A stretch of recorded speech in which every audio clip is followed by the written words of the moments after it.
ডালাসে পা রাখার ৩ দিন পর অবশেষে মাঠের অনুশীলনে বাংলাদেশ ক্রিকেট দল। ক্রিকেটারদের শরীরী ভাষা দেখে একটা বিষয় স্পষ্ট, তারা প্রস্তুত শ্রীলঙ্কার বিপক্ষে ম্যাচের জন্য।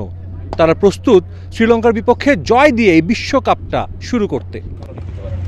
ডালাসে রৌদ্রোজ্জ্বল দিন, দলেও যেন তারই প্রভাব। যুক্তরাষ্ট্র সিরিজ কিংবা ভারতের বিপক্ষে প্রস্তুতি ম্যাচে হার সব ভুলে নতুন শুরুর আশায় টাইগাররা। আগের দিন ইনডোরে অনুশীলন করা বাংলাদেশ দল গ্র্যান্ড প্রেরির নেটে প্র্যাকটিস করেছে পাক্কা 2 ঘন্টা। ফুল রান আপে বোলিং করেছেন তাসকিন, ছিল না কোনো জড়তা। সতীর্থদের বেশ কবার পরীক্ষাও নিলেন। শ্রীলঙ্কার বিপক্ষে বোলিংয়ে নেতৃত্ব দিচ্ছেন ঢাকা এক্সপ্রেস, সেটা একরকম নিশ্চিত। ডেপুটিকে পেয়ে অধিনায়ক শান্ত যেন কিছুটা নির্ভার। মাঠেই দুজনে এক দফা মিটিং সেরে নেন। হাতে 6 সেলাই নিয়েই মাঠে এসেছিলেন শরীফুল ইসলাম। এক কোণে অনেকটা সময় কথা বলেন বিসিবির চিকিৎসকের সঙ্গেও। মুখে হাসি লেগে থাকলেও হয়তো এখনো আক্ষেপে পড়ছেন প্রথম ম্যাচটা মিস হওয়ায়। নগদে 500 টাকা বা তার বেশি পেমেন্টে পেতে পারেন ঢাকায় জমিসহ 20 কোটি টাকার পুরস্কার।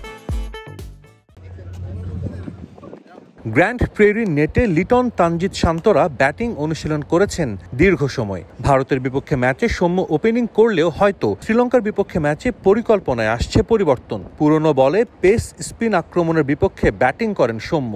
বল হাতে স্পিন বোলিং কোচ মুশতাক আহমেদের দীক্ষা নিতে দেখা যায় অধিনায়ক শান্তকেও। বিশ্বকাপে ভালো করতে কতটা মরিয়া দল তারই যেন প্রতিচ্ছবি এটা। প্রয়োজনের সময় সব বিকল্পই প্রস্তুত রাখতে চান অধিনায়ক শান্ত।